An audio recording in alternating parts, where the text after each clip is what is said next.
Welcome to the Tap Room Exclusive. I'm Dean Zarbaugh. I'm sitting across from Rick Skains, brewmaster of Working Class Brewery. We have moved on to the Clockout Peanut Butter Oil Rigger. So this is your base stout is the oil rigger. Right. And then you do kind of different flavors like this peanut butter. What other flavors have you experimented with this stout? The way it actually came about was we're trying to drum up business when we first opened, and I got a bunch of specialty kegs that have 4-inch openings, and we can tri-clamp like microstar stems.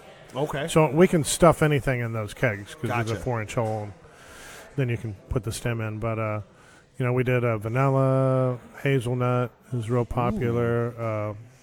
People are like, we do a chipotle cinnamon with it. Oh, wow. So we've had a lot of people Something like different, you've got to make that one all the time, But the Start one your own brewery. the one that people wanted the most was this peanut butter, This is fantastic. and I want to say maybe I might have been one of the first people back in the day to do peanut butter. Okay. As a home brewer? when I was at Rocky River. Oh, okay. Matt Cole and I were trying to figure out how to do a peanut butter thing before Willoughby Brewing and it was, DeClaw came out with theirs and stuff. This was a long time ago, so I kind of had figured it out at that point, Right. kind of how to do it, and I knew that putting real peanut butter in this beer was not going to affect the head, and that's always the number one question I get. Well, there's oil and it's going to kill the head. And it doesn't. And this poured with a beautiful head on it. Absolutely. So we put freshly ground peanut butter in there, and I was doing it by the keg, but it was just hard to keep up with. So now I had a special fitting made for the bright tank, with a big hook, and we tie sacks of peanut butter up in the bright tank before we send the beer in. That's really cool, and it's a nice balance of that stout versus the peanut butter, like a salty, sweet, nice combo. It's authentic peanut butter. It's not. It tastes like it's not extract. It's not powder. It is. It tastes like fresh. it. And I have a gentleman I know who's a big peanut butter stout porter, whatever kind of guy, and he can always tell. He always is like, no, I won't drink that. That's fake. That's artificial. He would love this. This is. I love peanut butter and I love stouts, and I don't always think of them together. It seems to be a lot of people kind of experimenting with it right now. Outside of obviously the popularity here, but what was it that first kind of just kind of figuring out if you could do it? That inspired you to do it? Yeah, and I'd have to think years and years back.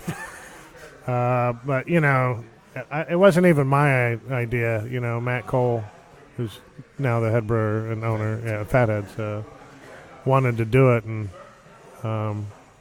we did it, and it was okay. And then I kind of, as a home brewer, it's like, well, let me take this and see how much I can really tweak it to get that peanut butter flavor in there. And I'm always opposed to extracts because they bother me because I can always tell that they're not authentic. You can always taste it. Yeah, you can always taste it. So, especially when you're using extracts, it's always easy to overuse them and develop a kind of unique bitterness. Sometimes if you overuse an extract, or it just comes off totally fake. But I don't know. We just I don't know. Maybe we're smoking weed one day. And it's like, let's just go get some peanut butter and throw it in a sack and stuff it in the keg. It came out fantastic, so it was a really good idea. But that's one of those things with craft brewing. Experimentation. Don't stick to the norm. Well, that's if you have an idea, try it. Well, it's kind of also what I found is there's no real base for this. It's a balance of art and science, and this is really the art side of it, and mixed with the science of getting it together. But that's an art form to get this peanut butter to balance in as well as it does with this stout. I didn't think I would like it, but yeah, I was like, whoa, yeah, ridiculously good. I wouldn't think peanut butter in a beer to go to, but this is the best one I've ever had. It's kind of got like that candy peanut butter thing going on it's a little bit. nice, It's a yummy peanut butter. Yeah. It's not a dry. It's not like it's not super bitter. It doesn't have that. It just kind has of aftertaste to it. Has a wonderful flavor to it. It's really fantastic. If you wanted to pair anything with this, what else would you say would go good with this? This beer marries well with any sort of fruit dessert rather. A torte, like a raspberry torte. Ooh, yeah. Cheesecake. Yeah. Sometimes you want a little acidity to cut into the sweetness of the peanut butter and the chocolate, the chocolate stout. Yeah. So Eddie's chef would look at this beer and go, I could do a lot of things with this. Yeah. But generally you'd want to go, I'd say, with like a tart cherry pie. Okay. Pair it with, like Yeah. I said, raspberry torte. Yeah. There's enough chocolate and enough peanut butter in there that you really wouldn't need any more sweetness. Right. But without a doubt. Now, outside of the peanut butter we were talking about, what has been your favorite other flavor that you've been doing with this oil rigger?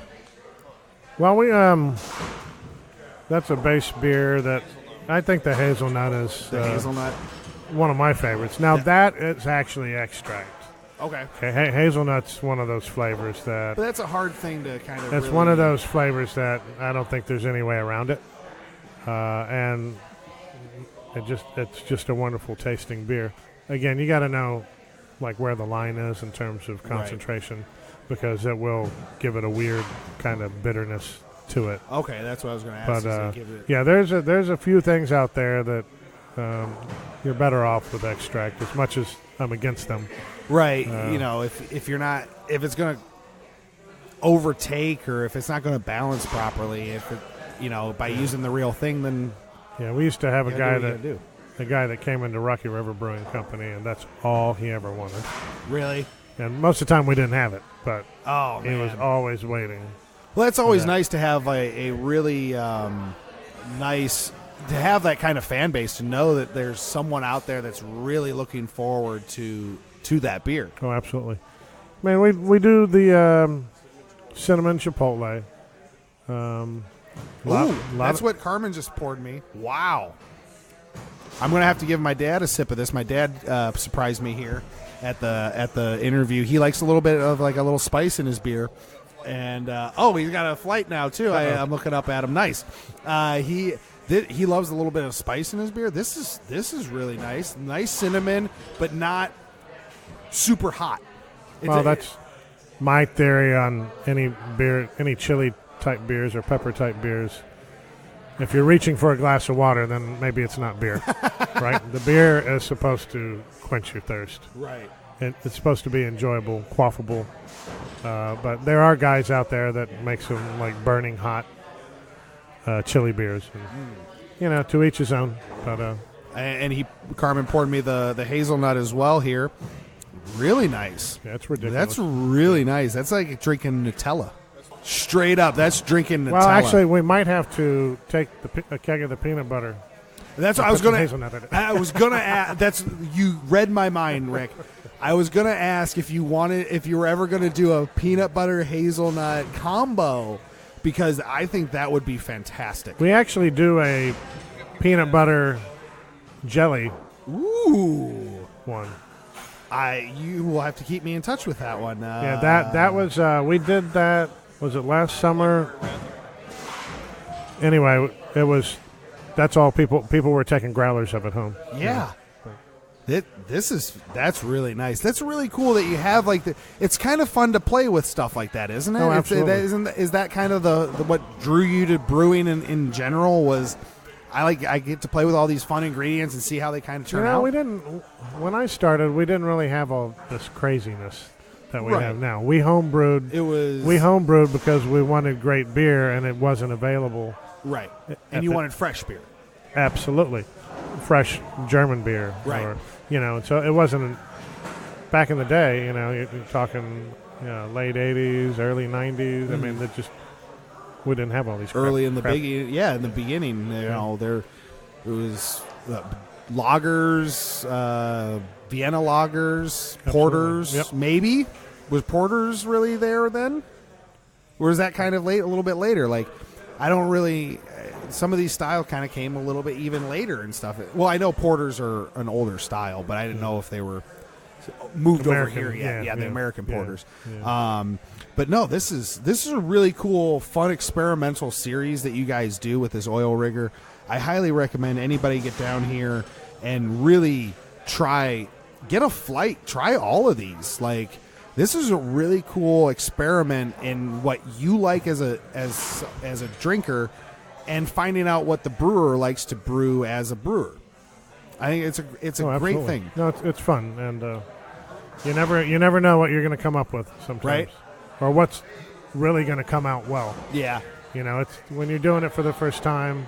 What was something that actually that really surprised you? You were like, maybe it'll come out okay, but then when you came out, it came out like really good. We did we did the same thing with our Aviator IPA. Okay. And someone was sitting at the bar, one of our regular customers, and it was really his idea. He's like, "Oh, you should do cucumber." Okay. I never thought the cucumbers would come out in the beer. Right?